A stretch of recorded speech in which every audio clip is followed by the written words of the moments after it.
What is going on, everybody? Welcome on into this emergency podcast edition of PHLY Union. Welcome on in. Of course, I'm your host here today, JP Zapata. It has been way too long, but welcome everyone here to today's emergency PHLY Union podcast. And we are brought to you by Indeed here today for today's emergency, guys. This emergency podcast segment is brought to you by Indeed. Listeners of the show will get a $75 sponsored job credit to get your jobs more visibility at Indeed.com/AllCity. That's Indeed.com/AllCity. Terms and conditions do apply. Need to hire? Well, guys, you need Indeed. And for the Philadelphia Union, well, they needed some support here, right? As we talked about throughout the season, not enough signings during the offseason. So during the summer transfer window, with a good portion of the season left to play here, and including those daunted playoffs, the Union have made already one acquisition. We already talked about Sam Allardyne. And now the Union add another piece to the fold here for the rest of the season, as breaking news earlier today, as the Union have signed Haitian midfielder Danley Jacques. I'm hoping I'm saying that right. To all my Frenchmen and French women out there, please correct me. We really do appreciate it. But he comes from Ligue 2, all right, Ligue 2, and from FC Metz side, and we'll get to that nugget in a second. But Danley signs a multi-year deal. This deal runs through 2026, but as always, guys, there is an option with this deal that can go with an option of in 2027 and another option in 2028. It is a team option there, but this is who the Union have added on here. Midfielder who we'll talk about where he kind of fits here with this team. But like I mentioned, FC Metz side, last time we got a player from FC Metz, Jamiro Montero. We all remember Mr. Elastico Jamiro Montero. I do believe he's in Olympiacos now, if I'm not mistaken, if I saw a picture correctly recently. But back to Danley Jacques. So it's interesting because with FC Metz last year, he was playing in Ligue 1. And yes, ladies and gentlemen, you guys asked for the Union to sign a player from a significant league. Well, Ligue 1 is pretty significant, ladies and gentlemen. But here's the problem. The good news is Ligue 1, where he played, that's quality football or quality soccer. The bad news, he played for one of the worst sides in FC Metz. I do believe they finished 16 of 18 in Ligue 1. They got put into the relegation playoff battle, and unfortunately, they got relegated to Ligue 2. However, Jean-Jacques will not be there with FC Metz in Ligue 2, as he's now will be heading over here to Philadelphia. Obviously, keep in mind, this is an international signing, a Haitian international. So, that P1 visa, yeah, we all love that so much. Here in Philadelphia, we're waiting for Matvei Michkov. We were waiting for that, which actually didn't take, it took a lot less than I thought it would. But obviously, with the soccer player who plays for the Philadelphia Union, who's not Lionel Messi, this one might take a little bit longer. So, Danley has had 33 appearances for FC Metz. He had 2 in that relegation playoff that we just mentioned, and he played 1 game in the Coupe de France last year as well with FC Metz. So that's the pedigree that he kind of comes with. Now, the deal is interesting. There's some conflicting reports out there. So on Transfer Market, it seems as if that the transfer fee for Danley Jean-Jacques was a 1.4 mil. I've seen reports, I believe, from Jonathan Tannenwald of the Inquirer, where we've seen 1.6 mil for the transfer fee. So somewhere around the 1.4, $1.6 million is what we're talking about in the ballpark for the transfer fee for Danley. So there's also the $100,000 that will be going to the Portland Timbers, the discovery rights. By the way, can we all agree on one thing? The discovery right rule is freaking stupid. All right. There's no need. Like, just imagine, for all my casual MLS fans, for all my fans who are MLB, NBA, NFL, NHL fans, like, just imagine, right? You're who's the latest, biggest free agent acquisition here? Paul George, perfect example. Paul freaking George. Just imagine, like, let's just say Paul George is from the Bay Area. Obviously, I know he's from LA, but let's just say he's from the Bay Area, but he played for the Clippers. Imagine having to pay the Golden State Warriors or the Sacramento Kings like $1 million because you wanted Paul George. The rule is just so dumb. All right. And so you send over 100K regardless, whatever, to the Portland Timbers. Now, where the Ernst Tanner really did well and really did his damage was the fact that if you look at Danley Jacques' transfer value, and according to Transfer Market, back on October 16th of 2023, his value was $2 million. All right, $2 million. And so the fact that you're able to get him for 1.4 to 1.6, it's still significantly less. It's really good business. And whatever, you send 100K to Portland, it is what it is. That's really good business. Now, watching him, obviously, just like everyone else, I'm not tuned into League. I'm not tuned into FC Mets. Actually, here in Philadelphia, we boo the Mets. See what I did there? But if you watch the tape on Danley Jacques, you see a couple things that kind of stand out. See, number one, the size. He's a big boy. He's still young. He's 24 years old, but he's a tall dude. He's very lanky. He's good with the ball at his feet. That's something that I've really noticed. And he only really played one position in general, as he's kind of was really that central attack or central defensive midfielder, just central. He was always lined up centrally in that midfield, especially for FC Metz and for the Haitian national team as well. So that seems to be what Danley is going to be playing as here with the Philadelphia Union, as it seems like he will be somewhere centrally. And obviously, he obviously comes from systems where they run a 4-3-3. And so obviously we don't really run that here. So it's going to be interesting to see kind of where he does fit in with this team. So he does have 64 appearances in total with FC Metz. If you want to count the B side, he has 15 appearances there. He came from Don Bosco, which if you are a high school football fanatic, really good high school football program here in New Jersey.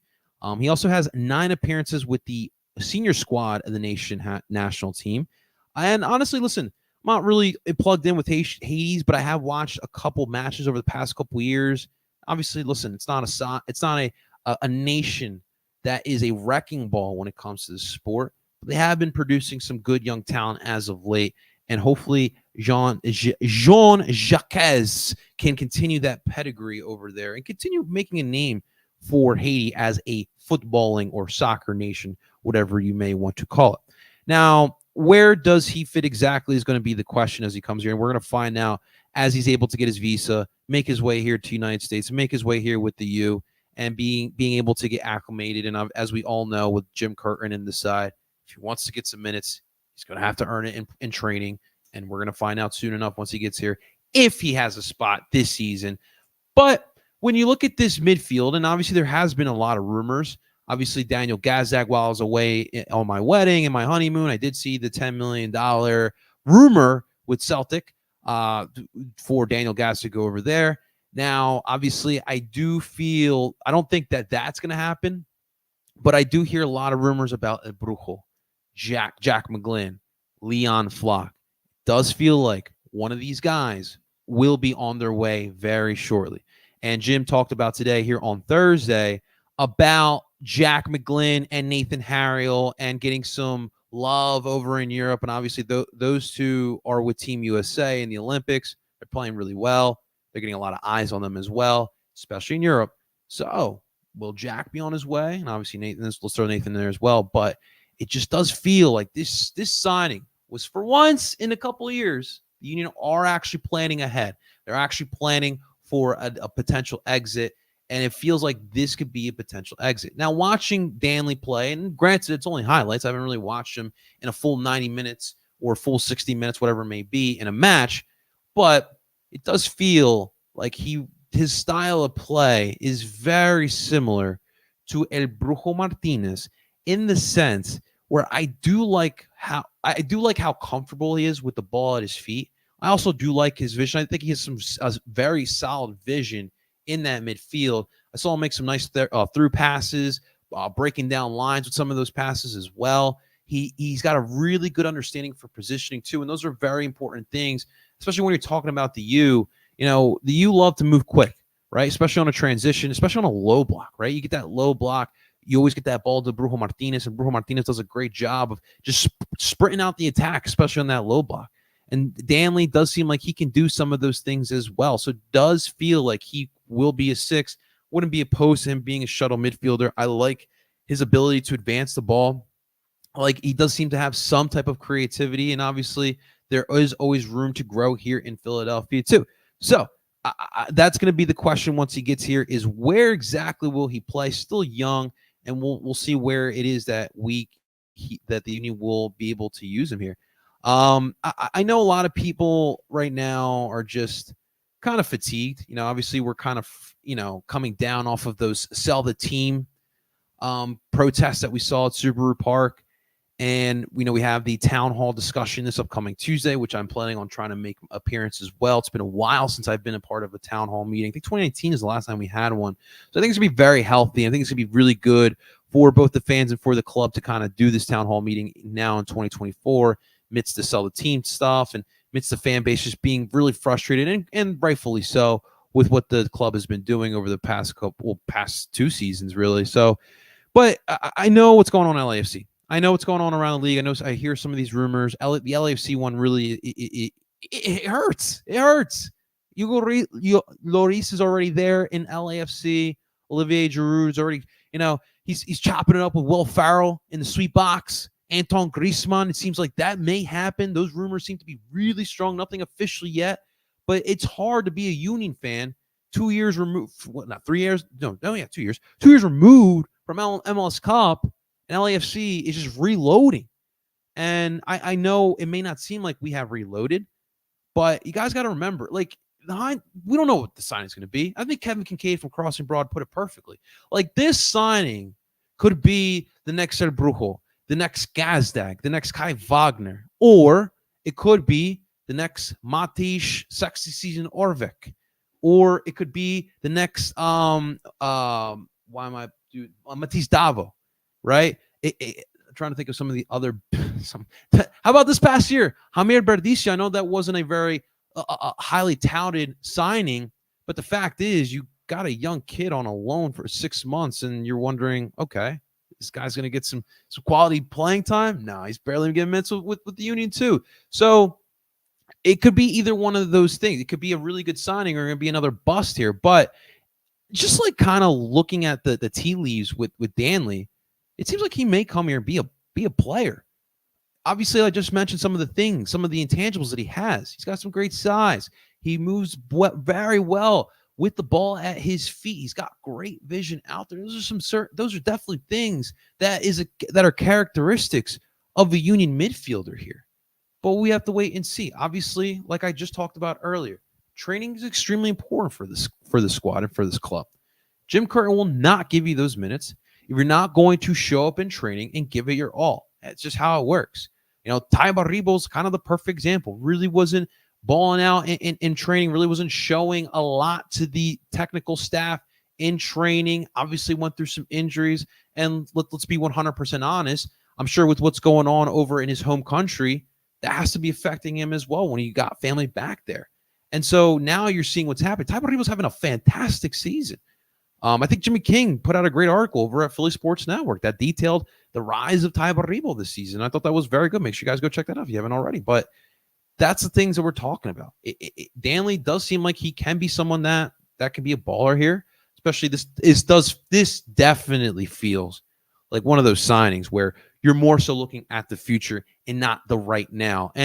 But for the right now, what he can do to help out is beat some depth. And obviously, we do need some depth, especially when you have international call-up players like El Brujo, Gazdag, and of course Jack McGlynn as well. So he may be able to find some minutes. But I do like the fact that although FC Metz was terrible last year in League 1, that's very valuable playing in a league like that. We like I talked about in the beginning of this, so that's something that Union fans are always clamoring for, getting players in those leagues. And honestly, myself as well. I always felt like this team does not take advantage of some of those young players who are fighting for minutes in Premier League, in Bundesliga, in La Liga, in Serie A.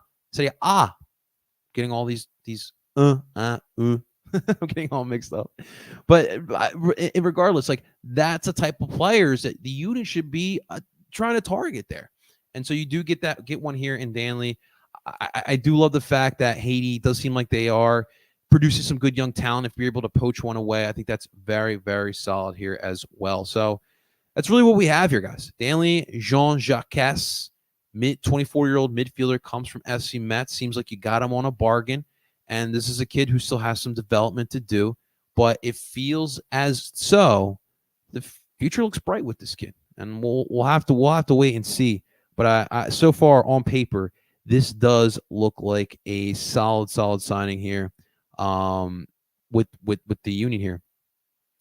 So another thing to point out here is the fact that they're, according to the meeting with the Union's FO and Sons of Ben and fans, there's a third signing on the way. If you guys are keeping track here, Sam Allardyne, number 1, Danley Jean-Jacques, number 2. So there's supposed to be a third. According to that meeting, there should be a third player on its way. Question is, obviously we all want to know who that is, but a more feasible question we can ask right now is, what position is that? Right? You just addressed the forward position. You just addressed the midfield position. I think there's one of two ways the next signing could go if it does happen. I still always bring up the fact that I think that a backup for Gazak is still in order. With this signing of Danley, could that push Quinn Sullivan up as a 10? We'll see. Not really a fan of that. You guys know me. I think this year Quinn has played really well at that right. And I don't know. I like him back there more. I feel like at the 10, he's just not ready to be technical in the box. And that's been his Achilles heel this season. But if you can move Quinn up there, obviously it opens things up for Danley. Let's not forget, Kevin Sullivan is still here. Kevin Sullivan still fighting for minutes as well. Finally got some minutes out there against New England a couple matches ago. But the midfield is definitely got some depth. That's why I say it does feel like someone's probably on their way out. But 10 depth is something that they could be looking at. I think personally a fullback depth is something that they probably should be looking at, especially the fact that you really don't have anyone behind Kai Wagner. Right now, if something happens to Kai, injury, suspension, whatever it may be, who the F is going to play at left? I guess Leon. Nathan Harrell's right now at the Olympics.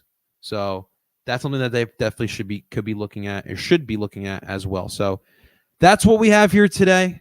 Danley Jean-Jacques is the new signing here for the U. Obviously, the Union are back in action tomorrow with Leagues Cup, the knockout round. CF Montreal here at Subaru Park. Should be a lot of fun. Obviously, CF Montreal took care of the Union twice this season in the season, so they will be back at it again tomorrow in the knockout round. So it should be a lot of fun. Real quick, I'm so happy to be back. Renee has been holding it down. She is, as always, I don't have to tell you guys, she's freaking phenomenal. So it's really dope to be back and get back in the swing of things. Obviously, making sure cause and that show are good. And then obviously next week we'll have some fun stuff here for the Union and for this channel as well. So in the comment section though, guys, let us know your thoughts on the signing here. How we feeling? What else? Where can the Union be going next if they are going somewhere else after this signing? Are we making another signing, and what will that be?